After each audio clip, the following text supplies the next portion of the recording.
I'm Yaron, founder and CEO of BillGuard. BillGuard is the fastest growing personal finance app in America, having reached over 1 million users in only its first year, and recently being named the top finance app of 2014 by Google Play.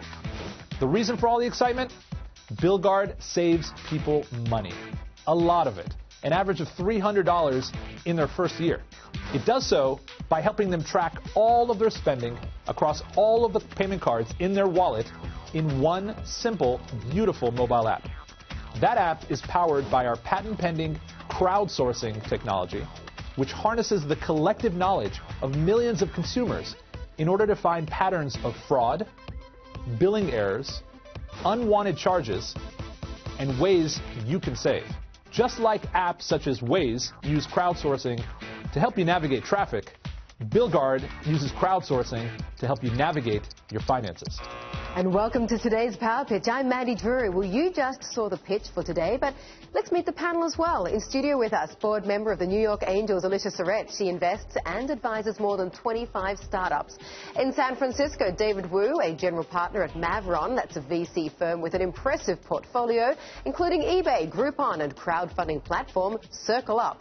Also in the Bay Area, Stephanie Palmieri, a principal at Soft Tech VC, a venture firm where she focuses on software, mobile services, and next-generation commerce. Hello, everybody. Great to have you with us. Yaron, you're in the hot seat. Alicia. For consumers who don't pay for your product, how are you making money off of their data? We are not in the business of selling data. We offer a premium upgrade for users who want comprehensive identity theft protection. And that is the way we can monetize a percentage of the users who use the product for free. David? Tell us a little more about what percentage of your customers are embedding it in their lives enough they want to subscribe to this upgraded service. The average BillGuard user opens up the app 5 times a week, so that's almost daily. And we have 3 months in over 40% retention. So we've succeeded in building a habit-forming application, which is very conducive for upselling premium, comprehensive solutions to our base. Stephanie. 1 million users and 500,000 active users is really impressive in a year. How do you get to 10 million users? We're down to a couple of bucks in order to acquire a customer. More than 60% of our users are coming in organically. With such a low cost to acquire users, we are out to raise a very large round of growth financing now in order to get to that 10 million mark. And I noticed in your social media that you're constantly making the public aware of significant data breaches. How do you maintain a balance between raising that awareness and also not using scare tactics to drive consumers to your app? So what BillGuard is in a unique position to do is only notify users who have been affected by a particular breach.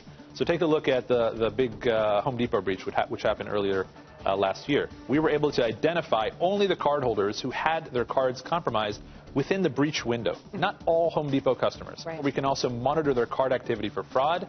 In 2014 alone, we were able to identify over $17 million in fraud for cardholders who were affected by a breach of some kind. But how do you stay relevant, or how do you become relevant for consumers that haven't been touched by fraud and perhaps that don't get touched by fraud? If you look at the statistics, about 10% of Americans will be hit by some sort of card fraud in a given year. That's 90% of users who won't get a lot of value from a fraud alert.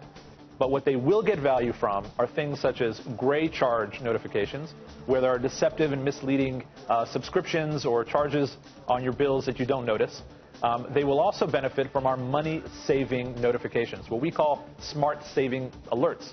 An example of that is if you normally go to Starbucks every Monday morning, and you're about to buy that full $5 coffee, and there happens to be a coupon somewhere out there in the ether, BillGuard is able to match your unique spending pattern to a coupon that's available, push it to your phone, and lower your bill. That's relevant for 100% of consumers. Okay, we all heard what Yaron had to say. We need to know if the panel is in or out. Alicia. Look, I think there's no substitute for taking personal responsibility and being vigilant about your charges. But with that said, I think BillGuard makes it a lot easier. And with this company, you get a really fantastic entrepreneur and a lot of industry accolades and smart money behind him, so I'm totally in. Okay, totally in. David, what about you?